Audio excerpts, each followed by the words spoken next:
Shalom adik-adik.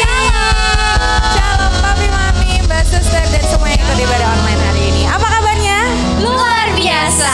Kita semua pasti dalam keadaan yang luar biasa dan siap buat ibadah online hari ini. Amin. Yuk semuanya boleh bangkit berdiri. Gak ada lagi yang main-main, gak ada lagi yang pegang mainannya. Karena kita mau ketemu sama Tuhan Yesus. Amin. Yuk boleh tutup matamu, lipat tanganmu. Sebelum kita ibadah kita mau berdoa. Ikutin kakak berdoa ya. Tuhan Yesus, Tuhan Yesus, terima kasih. terima kasih. Kalau hari ini kami boleh ibadah lagi. Tuhan, sebentar lagi kami mau memuji, melompat buat nama Tuhan. Tuhan berkati ya.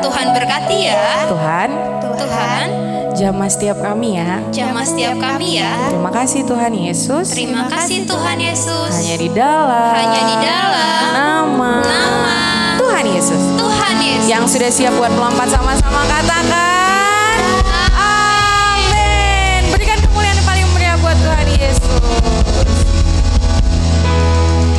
Yuk sama-sama kita memuji Tuhan. Amin. Aku berubah karena Yesus. Aku berubah karena Yesus. Dulu aku orang berdosa, sekarang aku berubah.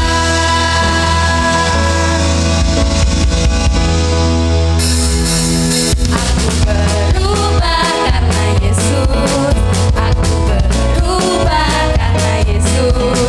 Dulu aku orang berdosa, sekarang aku berubah. Sekali lagi, aku berubah karena Yesus. Aku berubah karena Yesus. Dulu aku orang berdosa, sekarang aku berubah. Yesus mati bagiku, menghapuskan dosaku.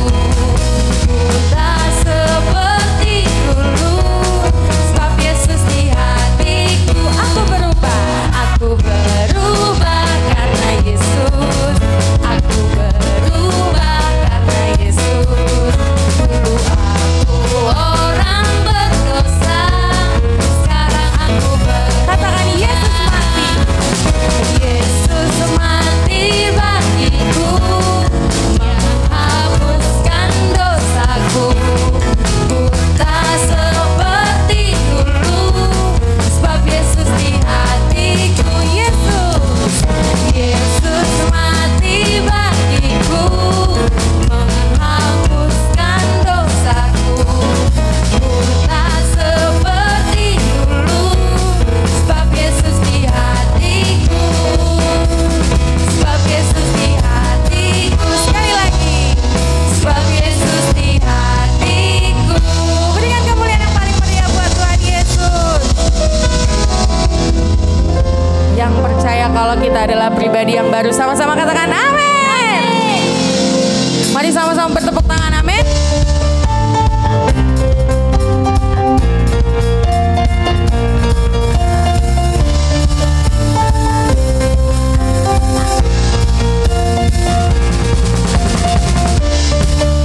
Kita percaya kalau Tuhan sudah mengubahkan kita, amin.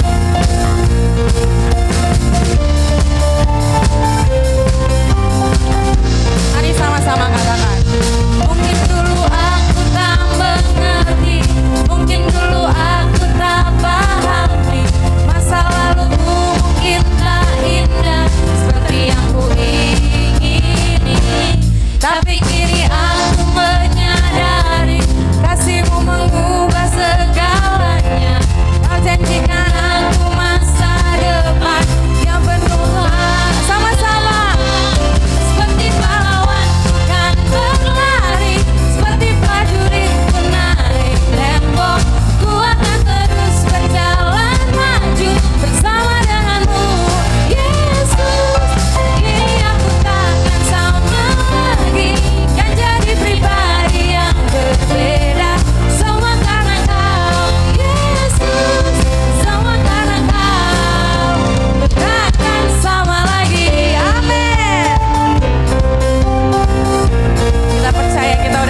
Kita percaya kalau kita bersama dengan Tuhan Yesus, pasti Tuhan Yesus akan ubahkan kita. Amin.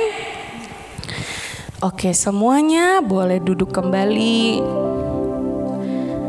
Sebelum kita dengerin firman Tuhan, yuk kita boleh duduk dengan tenang. Gak ada lagi yang main-main. Kita mau datang ketemu sama Tuhan Yesus. Bapa, hari ini kami datang ke hadapan-Mu Tuhan Yesus. Sebelum kami dengerin firman-Mu Tuhan, biarlah Kau yang berkati setiap kami Tuhan Yesus. Ubahkan setiap hati kami, sehingga kami boleh menjadi orang yang lebih baik Tuhan. Kami pengen seperti Tuhan Yesus. Kami pengen punya hati yang seperti Tuhan Yesus.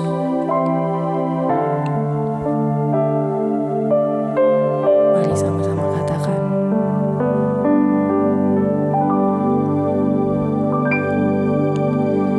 Bapa Kau setia,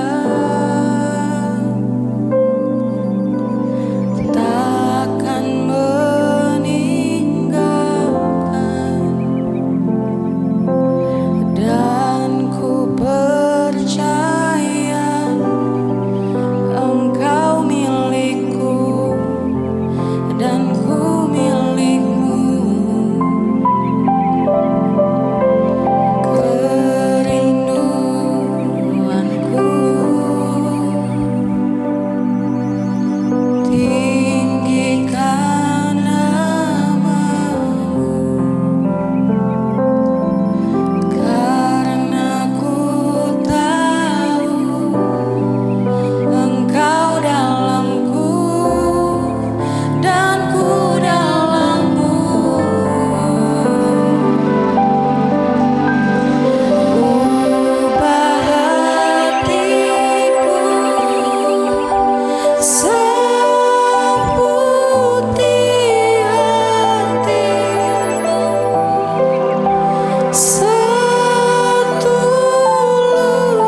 seperti-Mu.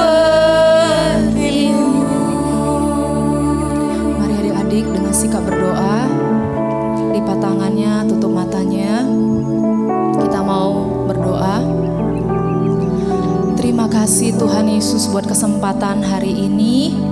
Kami boleh beribadah ya Tuhan. Kami boleh memuji menyembah-Mu. Tuhan, ini menjadi doa kami.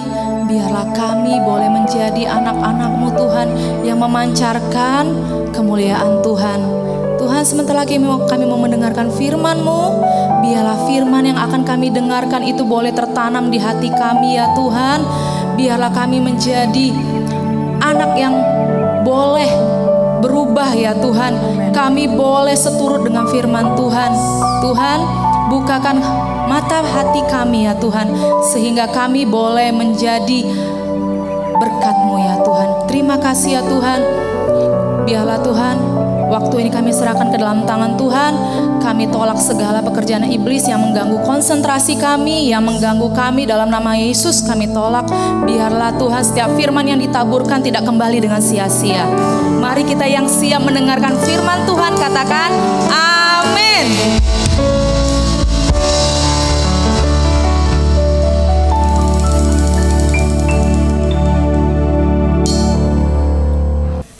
Shalom adik-adik. Shalom mama papa dan mbak suster. Apa kabarnya pagi hari ini? Wah, semuanya tampak segar, sukacita, semangat. Yang semangat katakan yes 3 kali. Yes. Wah, sudah siap semua ya untuk mendengarkan firman Tuhan. Nah, coba duduk yang manis.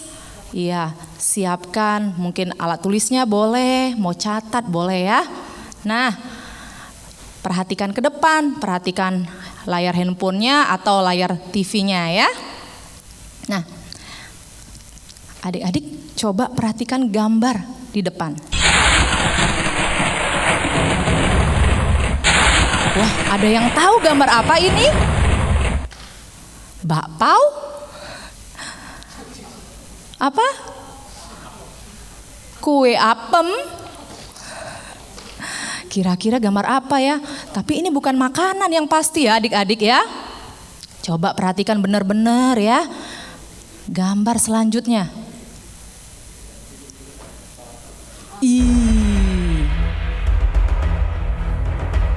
Adik-adik, ada makhluk aneh keluar dari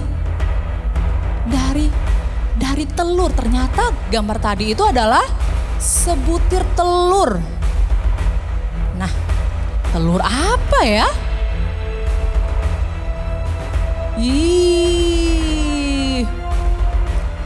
Aduh, ada yang merasa jijik melihat ini? Kakak juga merasa geli ya ngelihatnya. Nah, perhatiin baik-baik adik-adik. Kira-kira gambar apa ya? Iya, ini adalah ulat. Coba adik-adik perhatikan lagi. Apa ya ini? Nah, ternyata ulat ini menjijikkan ya. Nih, kakak hari ini ditemenin sama si ulat lincah. Ulat ini adik-adik bukan hanya menjijikkan, tapi juga merugikan. Kenapa merugikan? Kalau adik-adik pegang dan kena bulunya, kulit adik-adik bisa gatel. Iya. Terus ruginya kenapa? Makanannya adalah daun-daunan. Bayangkan adik-adik, satu ulet aja bisa menghabiskan banyak daun. Wah, bisa gundul semua tanamannya. Nah,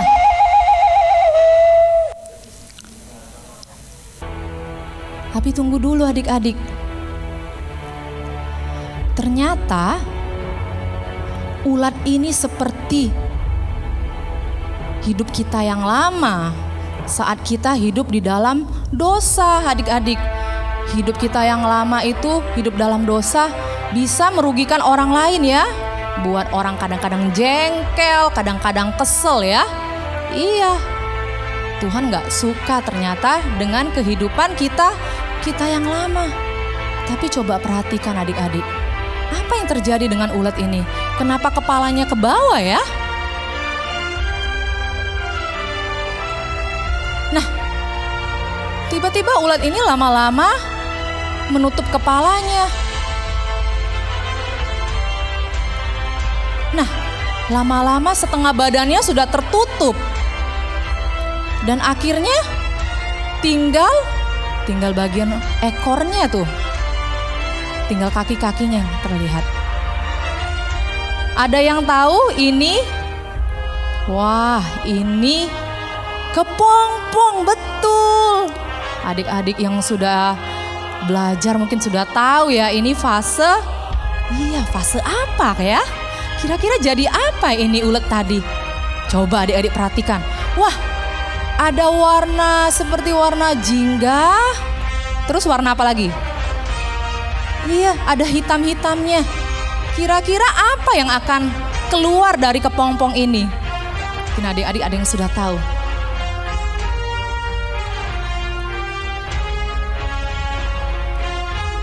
Ih, wow, adik-adik perhatikan. Ulat tadi bukan ulat lagi. Dia berubah menjadi sesuatu. Seekor apa ya? Wah, ini dia. Seekor kupu-kupu. Iya.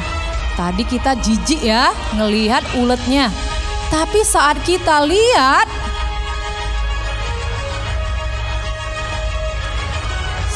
kupu-kupu ini, masih ada yang jijik. Wah, cantik Kak, cakep. Ternyata nama kupu-kupu ini adalah monarch butterfly ya, atau disebut kadang-kadang kupu-kupu raja.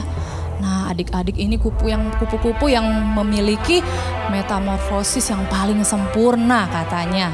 Iya, dia adanya tapi di bagian Kanada, bagian Amerika Serikat ya. Nanti boleh kapan-kapan adik-adik boleh lihat langsung ya. Tapi kakak hari ini bukan mau cerita tentang kupu-kupu ya.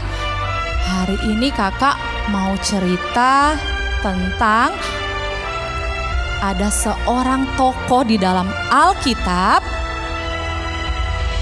yang dulunya jahat sekali, ngeselin, nyebelin. Tapi adik-adik dengerin deh ceritanya, apa yang terjadi dalam cerita tokoh Alkitab ini. Selamat nonton videonya ya.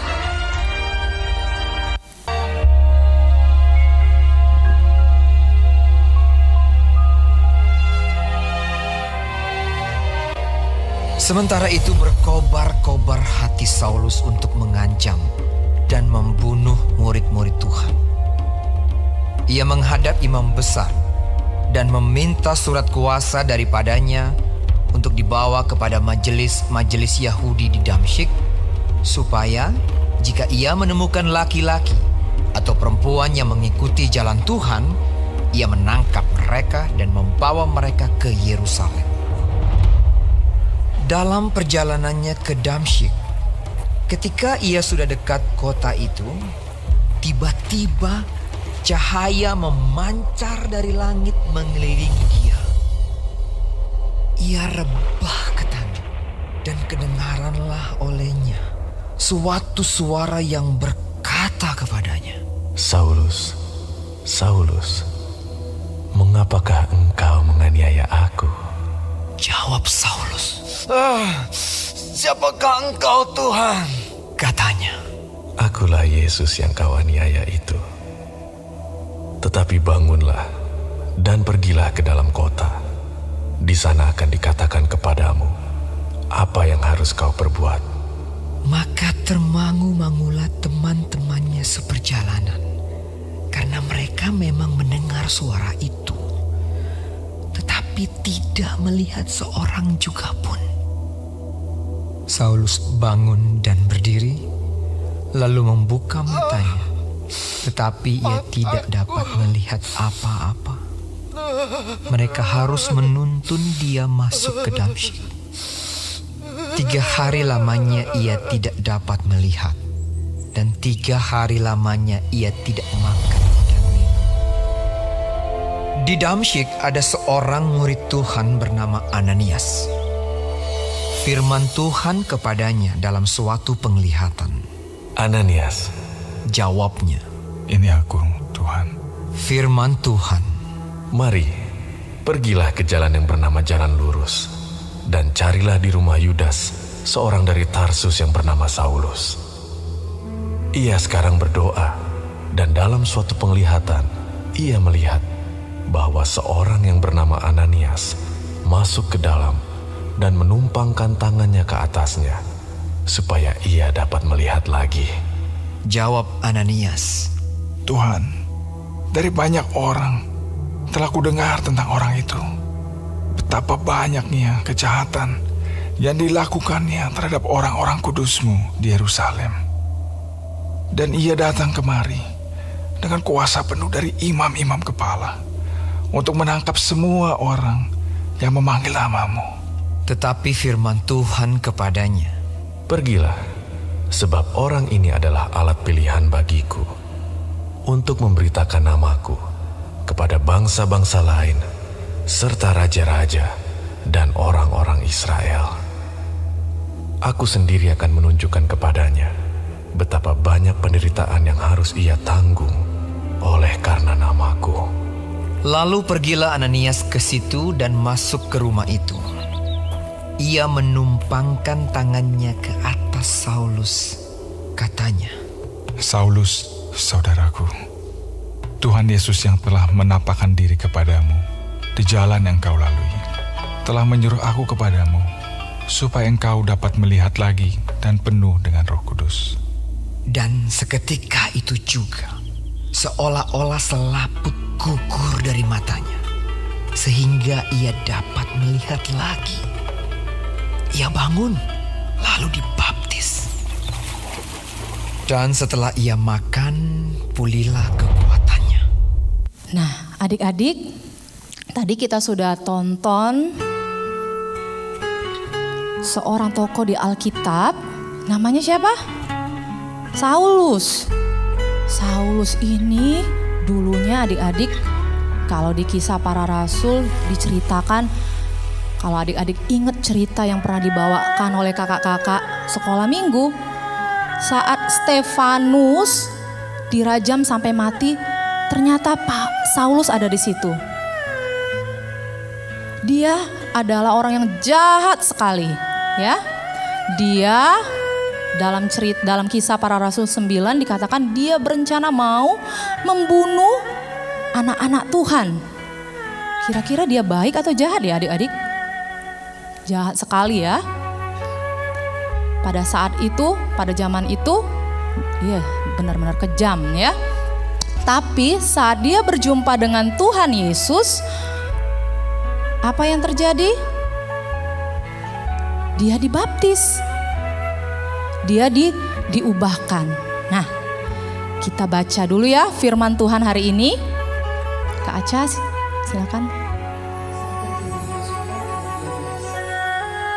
Jangan seorang pun menganggap engkau rendah karena engkau muda. Jadilah teladan bagi orang-orang percaya dalam perkataanmu, dalam tingkah lakumu, dalam kasihmu, dalam kesetiaanmu, dan dalam kesucianmu. Nah, adik-adik, kalau adik-adik perhatikan, ternyata surat-surat yang ada di dalam Kitab Perjanjian Baru tuh sebagian besar itu ditulis oleh Paulus ya. Nah, adik-adik, ternyata seorang Saulus atau namanya juga Paulus, setelah dia bertemu dengan Tuhan Yesus, dia menjadi pribadi yang sangat berbeda adik-adik. Dan adik-adik boleh lihat nanti di cerita selanjutnya ya. Nah, pada hari ini kakak mau katakan, Kak, kalau mau berubah biasanya tuh ditunjukkan dari apa? Kalau di dalam 1 Timotius 4 ayat 12 ini, bahwa yang pertama adalah kita lihat kalau kita berubah berarti ditunjukkan dari perkataan yang baik. Perkataan yang baik itu yang bagaimana, Kak? Bukan hanya dari mulut kita ya, kata-katanya yang sopan, yang baik. Kalau sama orang yang lebih tua harus sopan ya. Sama teman-teman juga nggak boleh kasar ngomongnya ya.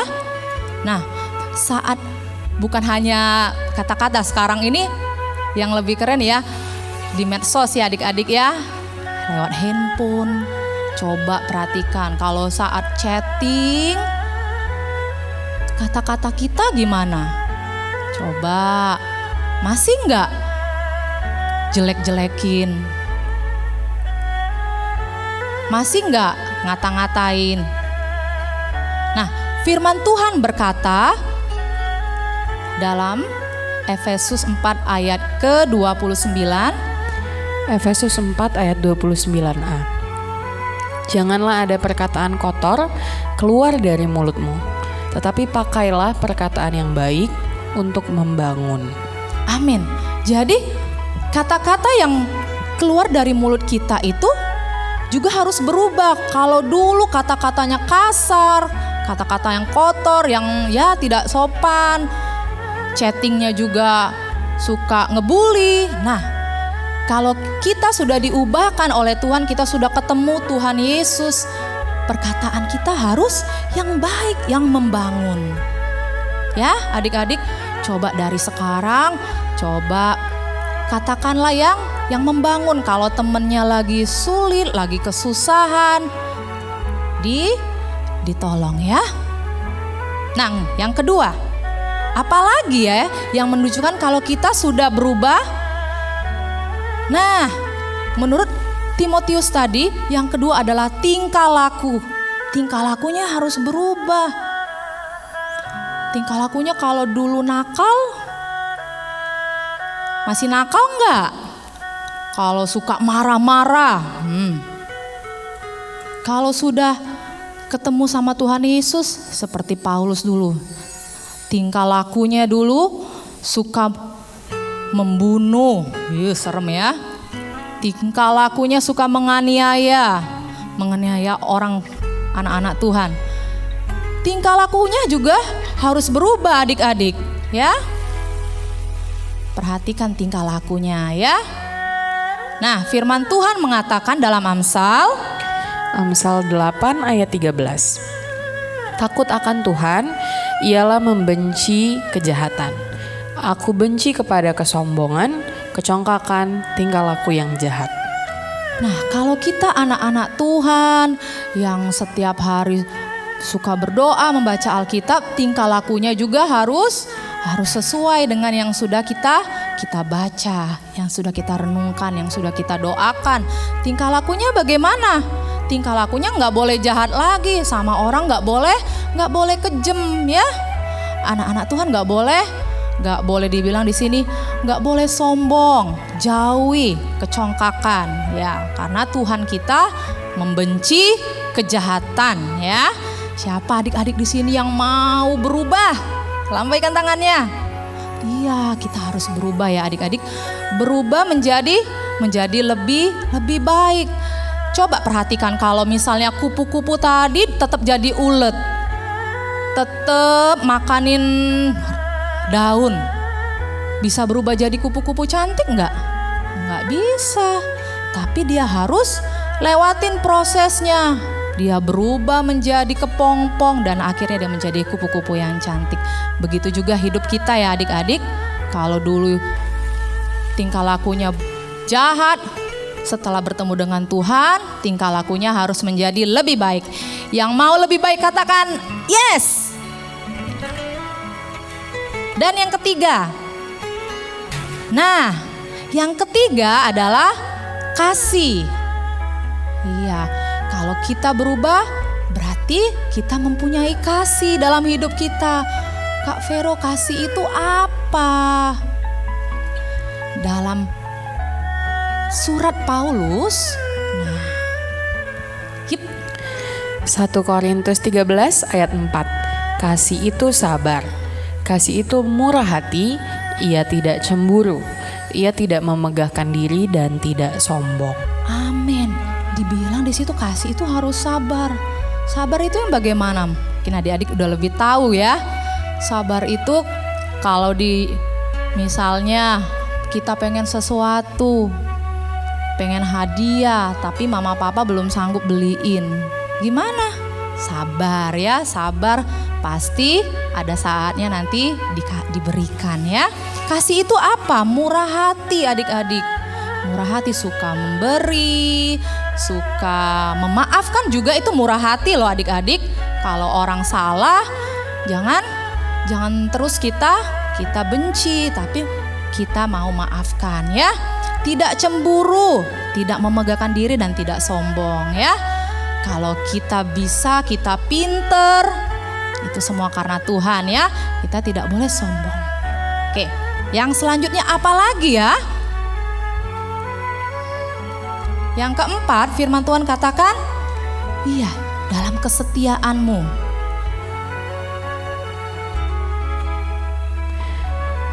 Amsal 3 ayat 3 dan 4. Janganlah kiranya kasih dan setia meninggalkan engkau. Kalungkanlah itu pada lehermu, tuliskanlah itu pada loh hatimu. Maka engkau akan mendapat kasih dan penghargaan dalam pandangan Allah serta manusia. Amin. Jadi jangan kasih dan setia meninggalkan kita ya. Setia apa? Setialah beribadah. Seperti saat ini adik-adik setia beribadah. Ya, kalau ada teman-temannya yang mulai tidak setia beribadah, diingatin adik-adik ya. Setia kita ya. Karena apa? Kata Tuhan, maka engkau akan mendapat kasih penghargaan dalam pandangan Allah dan manusia. Ternyata anak yang setia dan penuh kasih itu pasti disenangi Tuhan, pasti disayangi orang di sekitarnya. Siapa yang mau tetap setia ngikut Tuhan? Siapa yang mau setia ibadah? Siapa yang mau setia melayani Tuhan? Lambaikan tangannya. Wah, banyak ya. Tetap setia ya adik-adik, walaupun dalam masa yang ya tidak menyenangkan ini, masa pandemi ini, tetaplah setia melayani dan beribadah. Nah, yang poin terakhir ini, tapi juga penting ya, hidup suci.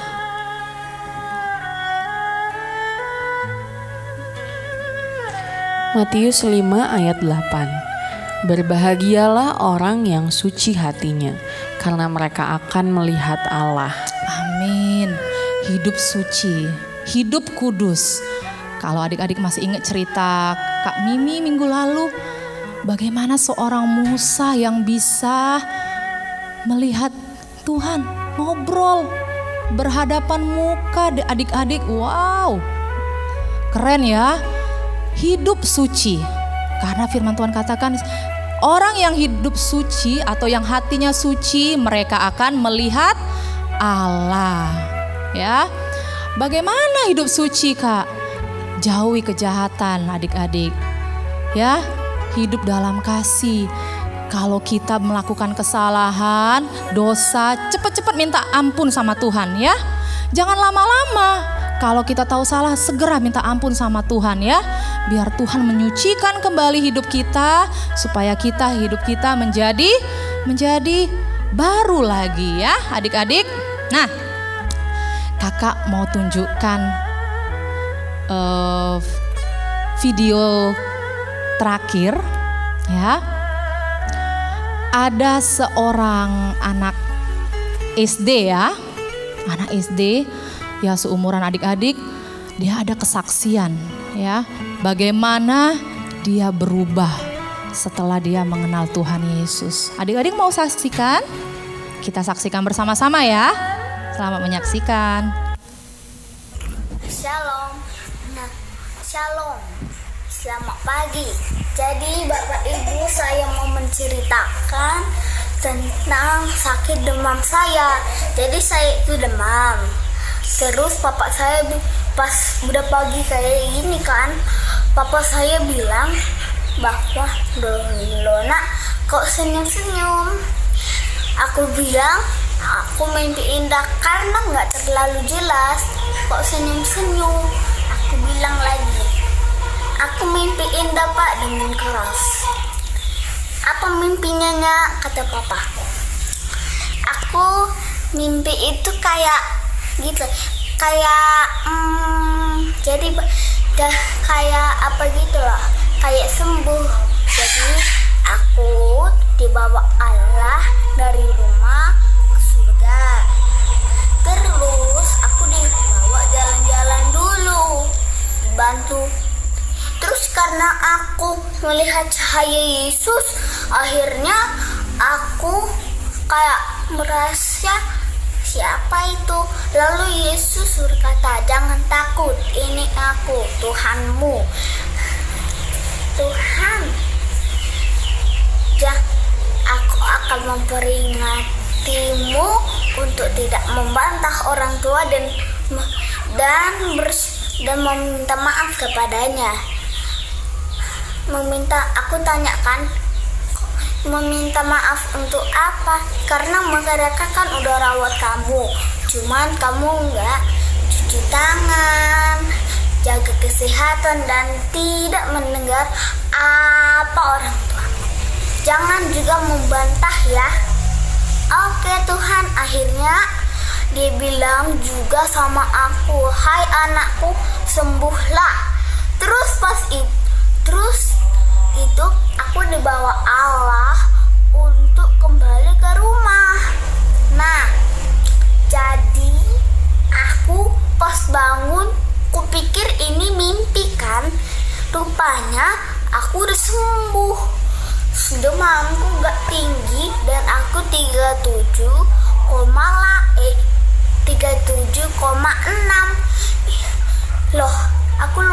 Aku kayak tanya, aku kayak agak bingung gitu loh, ini mimpi atau nyata? Rupanya nyata ya Bapak Ibu. Jadi pelajaran kita hari ini, jangan bilang bahwa Tuhan itu gak ada. Kalau kita udah mimpi indah yang Tuhan berikan kepada kita jadi sembuh, diampuni Tuhan, seperti ceritaku tadi. Shalom. Semoga cerita wajah Yesus itu gimana nak? Oh, wajah Yesus itu juga terang. Jadi Bapak Ibu dan teman-teman aku gak usah takut dan gak usah khawatir, tetapi ada Yesus. Jika kita mengasihi Yesus dan tidak membantah, Yesus menyembuhkan kita. Yesus itu ada. Tapi jangan bilang bahwa mana ya Yesus kok nggak datang menyembuh aku. Tapi Yesus itu adalah jujur, berjanji bahwa Dia menyembuhkan kita. Jadi pelajaran hari ini sama teman-teman, jadi kalian gak perlu takut dan gak usah bilang Tuhan itu, kamu gak boleh bilang gitu, Tuhan Yesus mana, bukan disembuhkan aku. Jangan bilang seperti itu. Oke, terima kasih, shalom. Luar biasa ya kesaksian teman kita satu ini, Daniela. Dia dibawa ya seperti mimpi katanya tadi, ketemu Tuhan Yesus. Tuhan Yesus wajahnya terang, adik-adik bersih. Wah, kalau bisa ketemu Tuhan ada damai. Bukan hanya damai, Tuhan berikan kesembuhan buat Daniela. Mungkin adik-adik yang saat ini sedang berdoa pada Tuhan Yesus ya adik-adik. Percaya Tuhan Yesus itu ada. Tuhan Yesus sanggup ya, amin. Nah, adik-adik, hari ini kita sudah belajar banyak ya.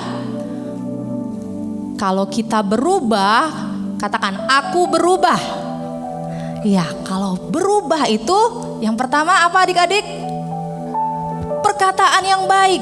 Pegang mulutnya, perkataannya harus baik ya. Janji ya sama Tuhan Yesus. Janji sama mama papa juga ya. Mama papanya yang dengerin. Nah, perkataannya harus baik. Yang kedua, tingkah lakunya juga harus baik, ya. Nggak ada lagi yang suka pukul-pukul, ya. Sama adiknya harus sayang, ya. Sama temennya juga sayang, mainnya nggak kasar, ya. Adik-adik, yang ketiga, punya kasih, sabar, murah hati, tidak sombong, ya. Adik-adik, yang keempat, tetap setia, setia beribadah, setia melayani Tuhan, ya. Yang bisa nyanyi, teruslah memuji Tuhan. Yang bisa nari, terus setia melayani Tuhan, ya. Jangan jemu-jemu. Yang terakhir apa tadi? Hiduplah suci, hidup kudus di hadapan Tuhan. Karena orang yang hidup suci, kudus, kita bisa melihat Tuhan, adik-adik. Kita bisa pandang Tuhan, ya. Siapa yang hari ini mau diubahkan? Siapa yang mau berubah? Kakak juga mau berubah. Kakak mau indah seperti kupu-kupu tadi. Gak mau jadi ulet. Ada yang mau jadi ulet atau ada yang mau pelihara ulet? Enggak ya? Ada yang mau pelihara ulet di rumahnya? Geli ya. Jangan dipelihara adik-adik ya. Memang gak gampang. Punya kebiasaan mungkin yang suka ngomongnya kasar, tiba-tiba langsung enggak mungkin. Tapi pelan-pelan bisa berubah ya. Enggak seperti membalikkan tangan langsung bisa berubah. Tapi proses. Tapi percayalah adik-adik, Tuhan Yesus pasti ubahkan ya. Yuk kakak undang bangkit berdiri. Kita akan bangkit berdiri, kita akan menyembah Tuhan. Kita mau janji sama Tuhan, kita mau komitmen, kita mau berubah karena Tuhan Yesus, ya. Yuk kita bangkit berdiri.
Katakan adik-adik, ku dipulihkan dan dibaharui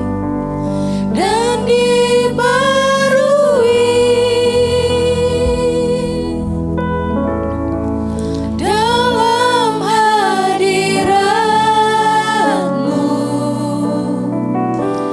ada sukacita.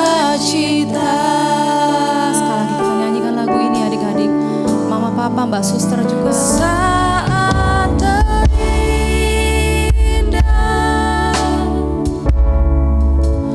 di hadirat-Mu,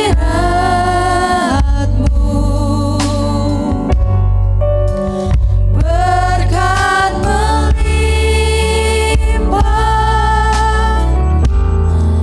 ada padamu. Kami mau dipulihkan Tuhan. Ku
adik-adik pejamkan matanya.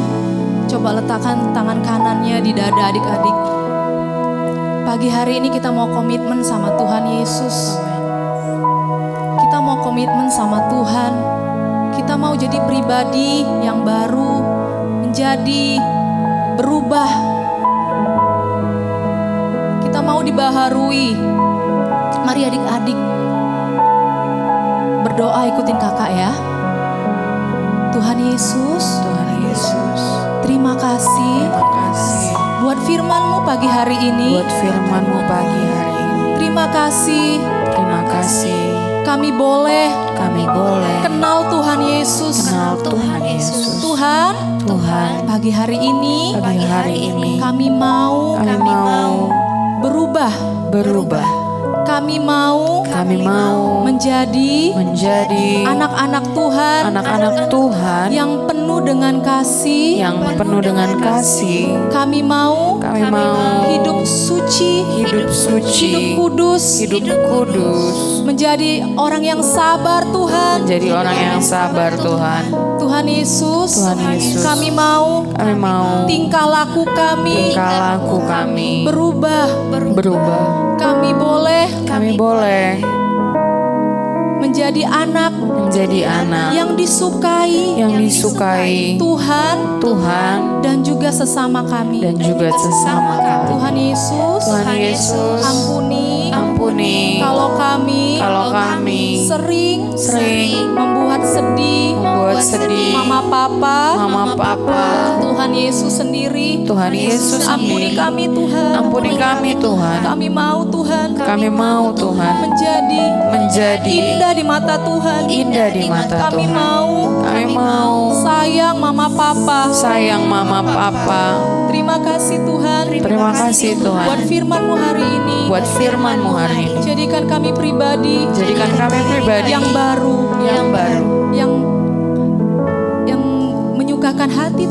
yang menyukakan hati Tuhan. Dan orang di sekitar kami.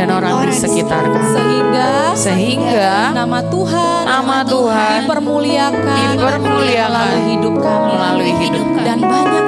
Dan banyak orang akan kenal Tuhan melalui hidup kami. Terima kasih Tuhan Yesus. Haleluya. Sama katakan amin.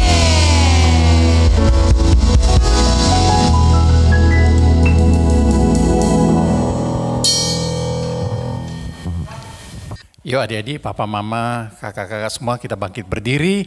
Kita akan akhiri ibadah sekolah minggu kita. Kita akan berdoa, kita akan terima doa berkat. Mari buka kedua tangan kalian, arahkan hatimu ke surga. Terimalah berkat yang berlimpah dari Allah Bapa di dalam kasih anaknya Tuhan Yesus Kristus dan penghiburan yang manis dari Allah Roh Kudus biarlah menyertai kita semua mulai siang hari ini sampai nanti Tuhan menjemput kita, bahkan sampai selama-lamanya. Yang percaya sudah diberkati Tuhan, katakan sama-sama amin. Puji Tuhan, selamat siang adik-adik. Tuhan memberkati. Sampai berjumpa di minggu yang akan datang. Dadah. Halo adik-adik, sekarang kita memasuki era Pentakosta ketiga. Pentakosta ketiga artinya pencurahan Roh Kudus yang terdahsyat di zaman now. Pentakosta ketiga artinya penuaian yang terbesar dan terakhir. Pentakosta ketiga artinya bangkitnya generasi Yeremia, penuh dengan Roh Kudus, cinta Tuhan, tidak kompromi dengan dosa, dan siap memenangkan banyak jiwa. Pentakosta ketiga artinya dari Indonesia ke bangsa-bangsa, dari timur ke barat sampai kembali lagi ke Yerusalem. Pentakosta ketiga artinya kuasa untuk menyelesaikan amanat agung Tuhan Yesus. Nah adik-adik, jangan lupa ya, sekarang kita berada di era Pentakosta ketiga. Sampai jumpa.